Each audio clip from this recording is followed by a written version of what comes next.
As interações dos IBPs são, por diminuir a acidez do estômago, eles podem diminuir a absorção de fármacos que dependem dessa acidez, como é o caso do cetoconazol, como é o caso da digoxina. Então, IBPs administrados com cetoconazol ou com digoxina vão produzir uma menor concentração plasmática de cetoconazol e de digoxina. E eles também inibem a enzima do sistema P450, assim como os bloqueadores H2 da histamina, eles também aumentam a meia-vida de alguns fármacos, como os benzodiazepínicos, como a varfarina e como a fenitoína. Já os antiácidos, os principais representantes são o bicarbonato de sódio ou de cálcio, o hidróxido de alumínio e também o hidróxido de magnésio. E eles consistem em bases fracas. E essas bases vão reagir com ácido clorídrico, que é secretado na mucosa estomacal, formando sal e água. E é por essa razão que há diminuição da acidez do estômago. Eles são usados basicamente para tratar dispepsia e alívio sintomático da úlcera péptica, e não um tratamento a longo prazo. Eles são menos eficazes também nas úlceras gástricas do que nas úlceras duodenais. Quais as características dos antiácidos? Hidróxido de magnésio e hidróxido de alumínio geralmente são administrados juntos, porque o hidróxido de magnésio ele tem um efeito laxativo, enquanto que o hidróxido de alumínio tem um efeito constipante. E ao serem administrados juntos, anula o efeito um do outro. O hidróxido de alumínio ele forma um pó insolúvel de cloreto de magnésio no estômago, que é essa substância que tem um efeito laxativo. Entretanto, ele não produz alcalose sistêmica, uma vez que não há absorção dos íons magnésio no intestino. Já o hidróxido de alumínio, ele forma cloreto de alumínio no estômago, que é essa substância também que tem efeito constipante. Ele eleva o pH do estômago para cerca de 4 e também tem a capacidade de absorver a pepsina.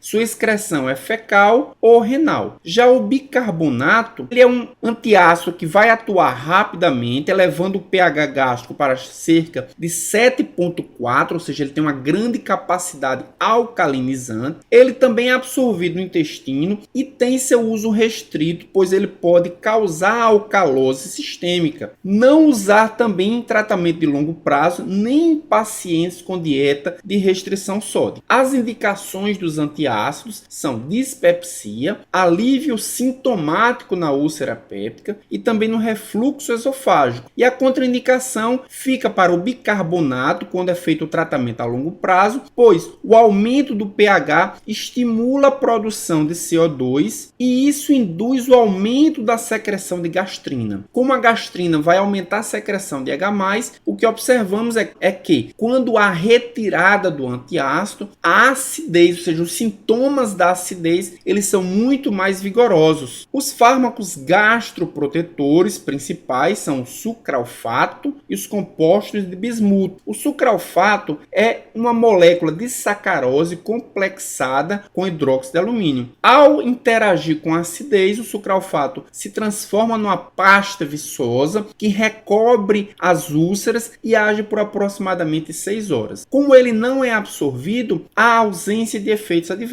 Já os compostos de bismuto, eles formam uma camada protetora que também vai recobrir a úlcera. Eles também estimulam a liberação de prostaglandina e de muco e também têm uma atividade direta sobre a Helicobacter pylori. Por essa razão, no caso clínico que vimos no início da aula, o bismuto foi utilizado como os antibióticos para tratamento do H. pylori. Aqui nós podemos visualizar os mecanismos de ação do sucralfato. É uma molécula de sacarose complexada com sal de hidróxido de alumínio. Quando em pH ácido, ele se ioniza, carregando-se positivamente, e essa carga positiva é atraída pela carga negativa das proteínas da úlcera. Por essa razão, o sucralfato tem um tropismo pelas úlceras, revestindo essa úlcera, e como ele tem um pH básico, impedindo a ação do ácido na região do ferimento gástrico. Os análogos de prostaglandinas, como é o caso do misoprostol, que é um análogo metílico da PGE2, eles vão estimular a produção de muco e reduzir a secreção de HCl. Sua absorção por via oral ela é rápida, ele é metabolizado em ácido livre, que também é um metabólito ativo, ativo, seu tempo de meia-vida é muito curto, administrado 3 a 4 vezes ao dia, e sua eliminação ela é renal. Sua contraindicação principal é a gravidez, pois, como ele é um análogo da PGE1, ele promove contrações coordenadas do corpo lúteo gravídico, enquanto produz relaxamento do colo uterino. Isso induz o aborto no início ou na metade da gravidez. Uma outra contraindicação é a hipersensibilidade ao misoprostol. E as principais reações adversas são diarreia e dor abdominal. Aqui nós podemos visualizar o mecanismo de ação do misoprostol. Ele age estimulando as células mucosas a produzir muco, que vai formar aquela barreira mecânica contra a acidez, e também inibe as células parentais a produzirem menos HCl. Aqui nós podemos visualizar o algoritmo para tratamento da dispepsia. O paciente apresenta sintomas dispépticos. Então vamos seguir o seguinte caminho. O paciente apresenta sintomas dispépticos com sintomas de refluxo, como pirose retroesternal, como azia ou como regurgitação. Então dessa forma o tratamento é como doença de refluxo gastroesofágica. Temos que levar em consideração aqueles 3 níveis do refluxo gastroesofágico. Já se o paciente apresenta sintomas dispépticos por causa do uso de anti-inflamatórios, deve-se suspender o anti-inflamatório e medicar com inibidor da bomba de prótons ou com bloqueador H2, dependendo do nível de lesão que o anti-inflamatório estiver causando. E se o paciente tiver sintomas dispépticos sem refluxo ou sem uso de anti-inflamatórios, mas com sinais de alarme e com mais de 55 anos, quais são os sinais de alarme? Emagrecimento inexplicado, anemia, sangramento digestivo, disfagia progressiva, vômitos persistentes, cirurgia gástrica prévia, visceromegalia, icterícia, tumoração ou adenopatia abdominal, sintomas sistêmicos, idade e uso de anti-inflamatório. Nesse caso, há necessidade de se fazer uma endoscopia digestiva. Se essa endoscopia for normal, diagnosticar uma gastrite ou uma duodenite, deve-se tratar como dispepsia funcional. Já se a endoscopia diagnosticar uma esofagite, uma úlcera ou um câncer, fazer o tratamento específico para o diagnóstico encontrado. E se o paciente não tiver sinais de alarme ou tiver menos de 55 anos, deve-se fazer a prova terapêutica com inibidor da bomba de prótons ou com bloqueador H2, ou seja, deve-se prescrever o inibidor da bomba de prótons ou um bloqueador H2 e observar se há cura clínica. No caso de falha ou de recidiva, é recomendado solicitar uma endoscopia digestiva. Essas foram as referências que eu utilizei nessa videoaula: o manual de farmacoterapia, também utilizei o manual de farmacologia terapêutica de Goodman, o livro Fisiologia Humana do Silverton, os princípios de farmacologia do Golan e também Fisiopatologia da Doença, uma introdução à medicina clínica. E qual o bônus track dessa semana? Então, nessa semana, para todos aqueles que se inscreverem no apoia.se/Farmaco Sérgio Araújo ou no Patreon, patreon.com/Farmaco Sérgio Araújo, terão os bônus track que eu vou apresentar agora. E nessa semana eu gostaria de agradecer aos seguintes apoiadores: José Afrânio, Rômulo Michel, Gustavo Souza, Rodrigo Silveira, Adriano Santos, Andy Noda, Silvano de Almeida, Martoniele Miranda, Laura Michelin, Andresa Carolina, Leonardo Ribeiro, José Fernando, Nilson Cuniuzzi, Clare Nascimento, Gilmar Oliveira e Robson Lopes. Muito obrigado pelo apoio de vocês. Então, todos aqueles que se inscreverem no apoio.se/Farmaco Sérgio Araújo, também no patreon.com/Farmaco Sérgio Araújo, terão a continuação dessa videoaula com as respostas do caso clínico apresentado no início dela. Todos eles também terão uma videoaula extra, que é a discussão da diretriz. Nessa semana a discussão será do refluxo gastroesofágico. Faremos todo o detalhamento, todo o fluxo de tratamento do paciente com refluxo gastroesofágico. Também terão direito a baixar todos os arquivos, sejam as videoaulas, sejam os arquivos em PowerPoint. Essas são as minhas redes sociais. Se vocês quiserem me seguir, lá Lá nós sempre teremos algumas promoções, lá nós sempre estaremos respondendo as dúvidas de vocês. No Instagram, sou